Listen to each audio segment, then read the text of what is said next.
looking at are a few example questions that deal with relativistic motion. And so what we'll do is we'll start this out here. So these are some typical questions that you would answer, so you would have regarding these relativistic motion things here. So let's start with this one here. It says, calculate the length of a 30-second commercial when played observed moving past at 0.8 C, right? And so basically what's going on here is you've got a commercial that under normal circumstances is 30 seconds, okay? So if I sit and I watch a commercial on the television's sitting right there in front of me, the television's not moving, I'm not moving, nothing's moving, the commercial takes 30 seconds, okay? So you would say that this is TS, the time of the event with respect to a clock and an observer that is stationary to the event is 30 seconds, okay? Now, the question is, how much time has gone by to a person who sees this commercial go zooming past them at 0.8 C, right? That's the velocity with which this television is flying by. So we've got this television, and it's flying by here at a velocity of 0.8, so 80% the speed of light. And the commercial is playing, right? Here's the commercial. Oh, buy some ice cream. It's nice and hot out. Blah, blah, blah, blah.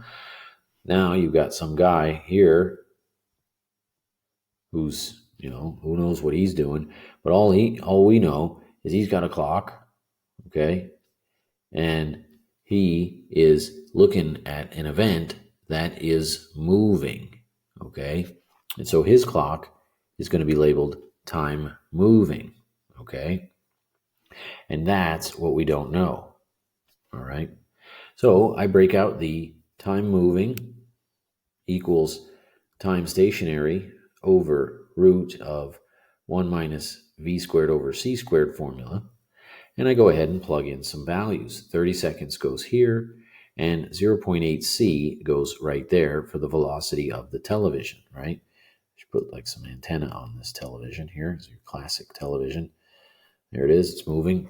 And so I'm going to go ahead and zoom in onto this formula, and we're going to get an answer here. So Tm is 30 seconds over, right?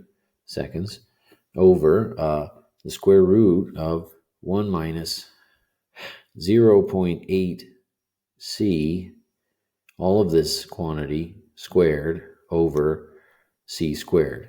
Well, if you look closely at this algebra here, this C squared and that C squared cancel, but it leaves a square on the 0.8, right? And if you multiply out 0.8 times 0.8, you're going to get 0.64, right? And so, because it's 0.8 squared. And so Tm is 30 seconds over the square root of 1 minus 0.64, which is really just 30 seconds divided by the square root of 0.36. Is that right? And I don't know what that is, but I'm going to have to calculate it on my calculator. And so what are we going to get? What are we going to get here? Calculator's not turning on. There it goes. 30 divided by the square root of 0.36. Now, let's think about this. The square root of 0.36 is going to be a decimal, right? And a decimal, when I divide by a decimal, I end up getting a bigger number. So I'm going to get a bigger number, and it's 50. There it is. It's 50. And I keep the units of the numerator there. Okay? So basically what happens is this television commercial that's flying by, from this guy's perspective, in order for the entire television commercial to play out its theme song and get you to buy the ice cream and do all of its stuff, on this guy's opinion, 50 seconds would have gone by in order for that television to play out its stuff.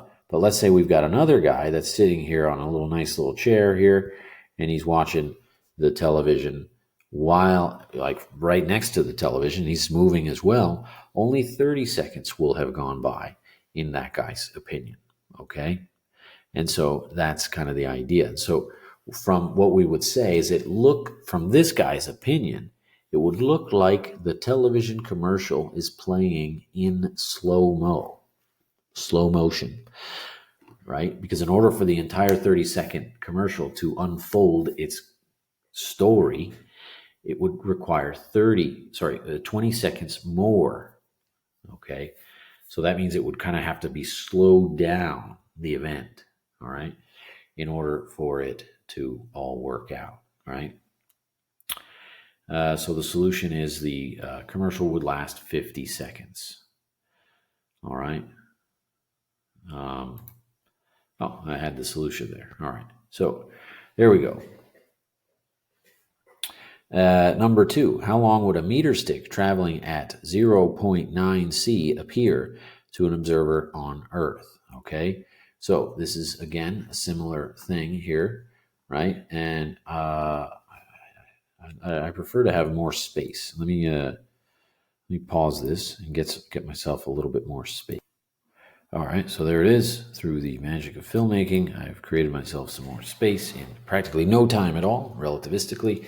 And so what we're going to be dealing with here is how long would a meter stick traveling at 0.9 C appear to an observer on Earth? All right, so here we have it. We've got our meter stick, which we all know if you're sitting right next to a meter stick and it's sitting on the table and it's not moving, and neither you or anything like that, and everybody's just sort of chilling out in class and having a discussion on relativity, and the meter stick's there. How long is the meter stick? 1 meter. And so that's how long it is.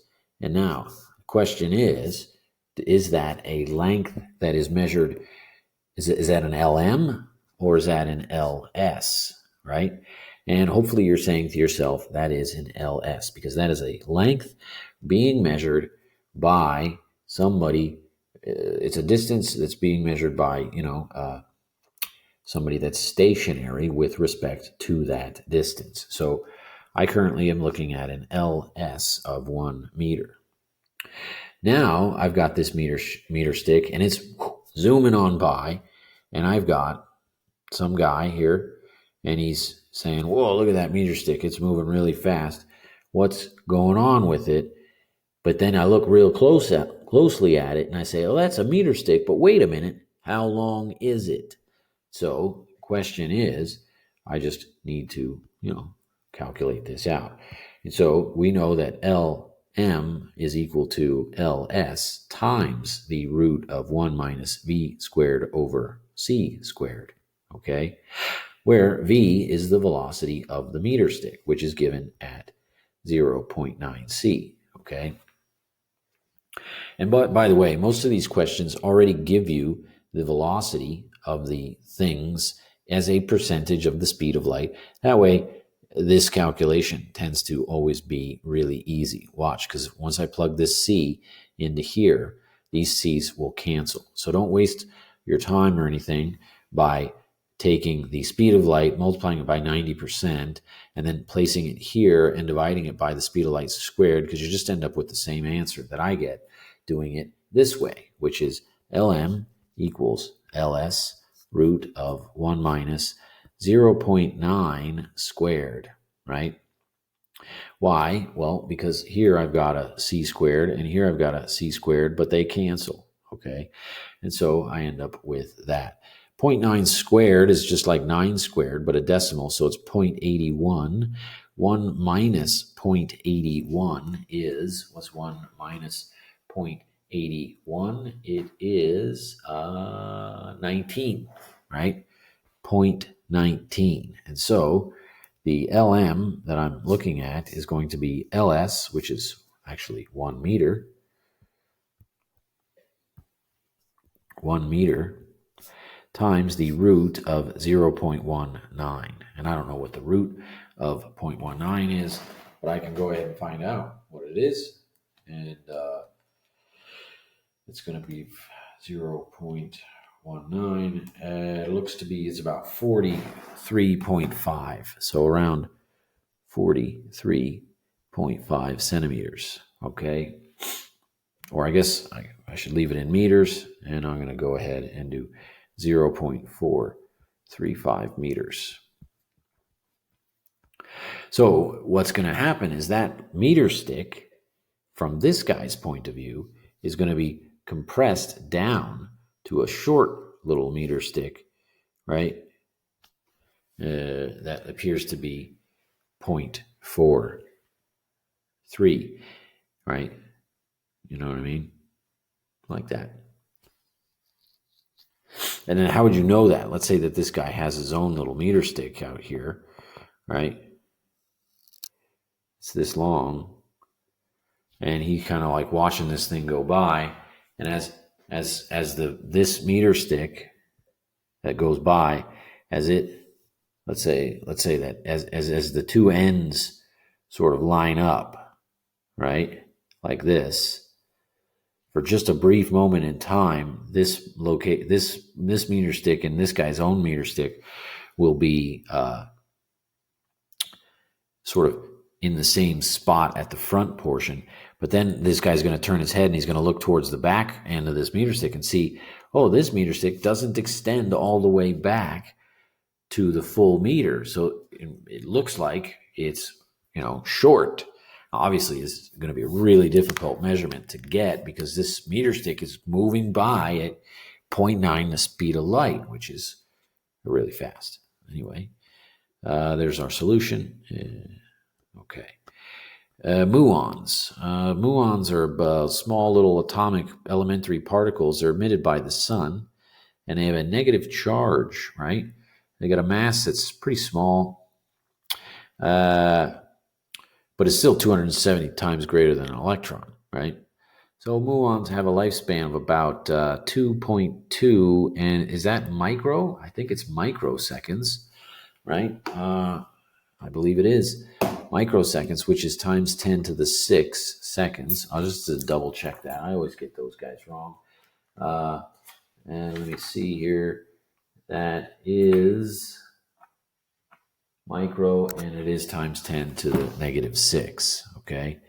So I've got some kind of time that is 2.2.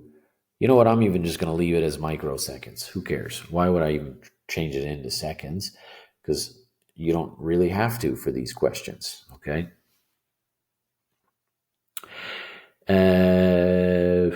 After which they decay, right? But if they travel at 99% the speed of light, how far from the sun can they travel before they decay? Okay. And so, basically, what's going to end up happening here is we've got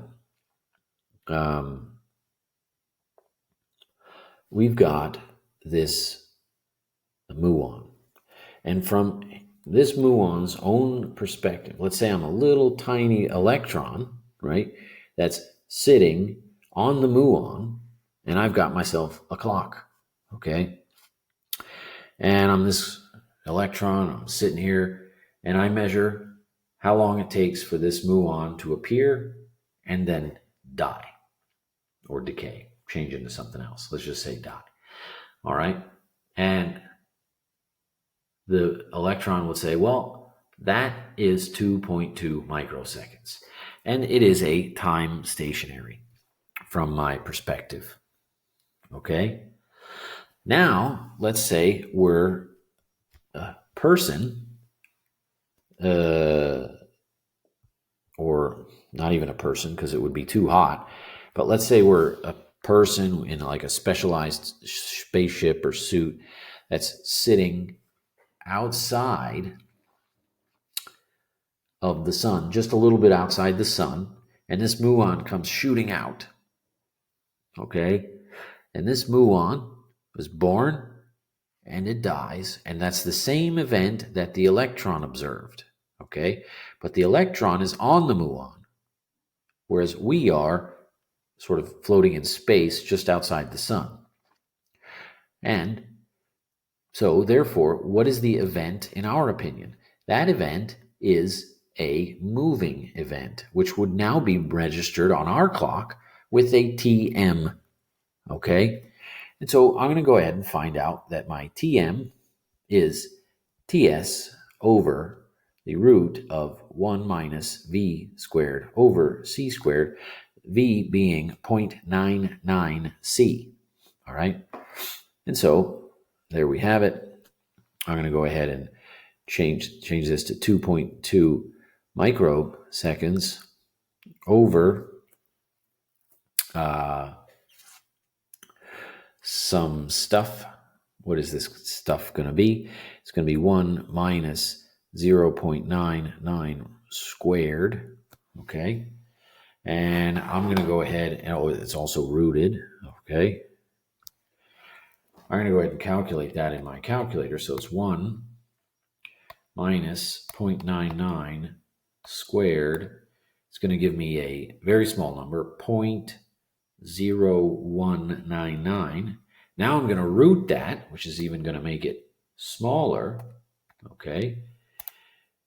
Sorry, it made it a little bit bigger, my mistake. And now I'm going to take 2.2 microseconds, and I'm going to divide it by the answer that's currently sitting in the calculator, which happens to be 0.14, right? Now, 0.141. Now I'm going to take 2.2 and divide it by that. 2.2 divided by that number there, giving us 15.6 microseconds. So 15.6 microseconds. All right. That's, from our opinion, how long the muon lived for. All right. Now, let's take the sun here. We've got our muon. It's shooting out like this. And we're sitting here with our little clock that says TM on it, which is 15 point, our little clock, the TM clock, which tells us it's 15.6 microseconds have elapsed. And the question is, how far has this thing gone? All right. Well, this is a distance that is stationary, right? So a L stationary from our opinion, right? This is an L stationary from our opinion. But we know that the muon is traveling at our opinion, in 0.99 c. And so if we want to measure this distance, we know that the velocity of the muon is equal to the distance that it traveled, which is a stationary, divided by the time which we measure, right? So how far from the sun does it travel? It's that far right there, which is 0.99 c times the time m, which is 15.6 microseconds. Okay. And that's how far it ends up going, right? There it is, which apparently is around 4,663 meters, right? I already did that calculation there. All right. So, not bad, huh? Not bad. A couple of questions for you there, right? Just want to do a quick extra thing there. People get a little bit messed up on this distance thing, right? So one of the things I try and tell you is that, okay, let's look at this muon here, all right? Let's look at this muon, all right? So remember the muon. From the muon's perspective, 2.2 units of time have gone by, right?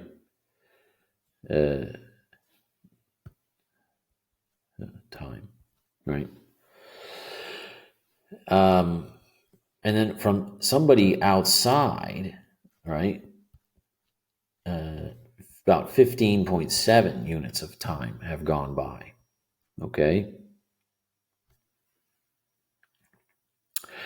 And also from somebody outside, the length that the muon has traveled is around 4337 or something like that, whatever that was.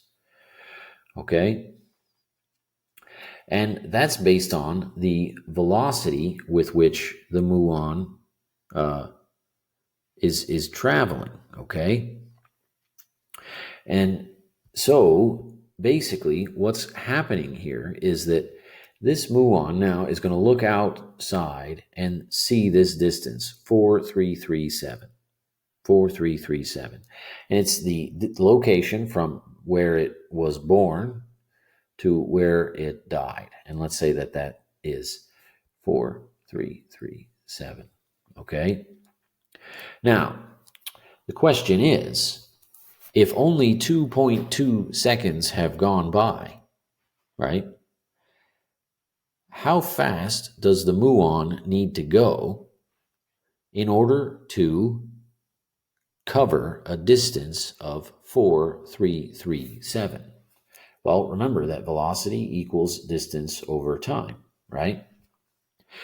Well, the muon, in his opinion, is 2.2 units of time have gone by, right?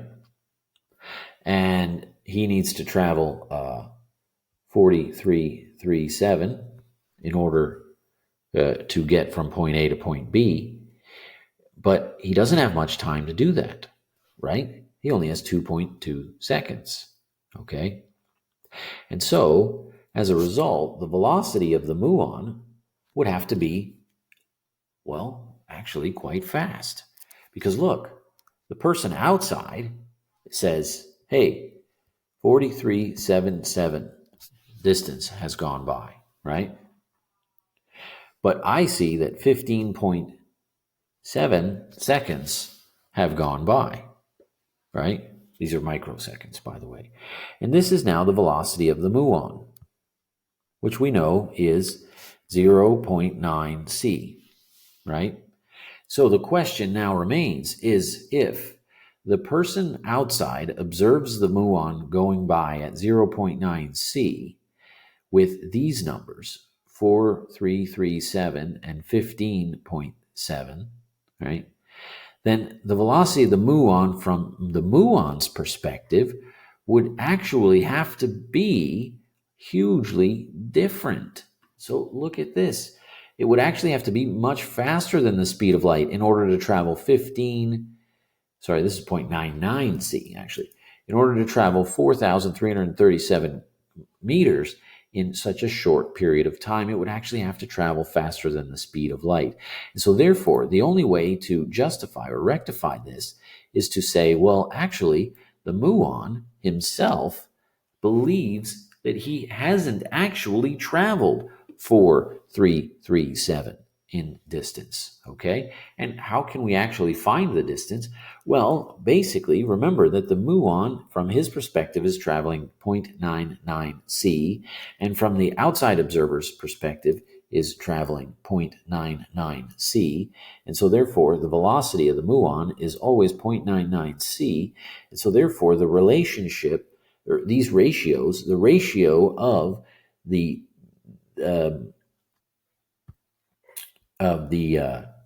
TS over LM must equal the relationship of LS over TM, right?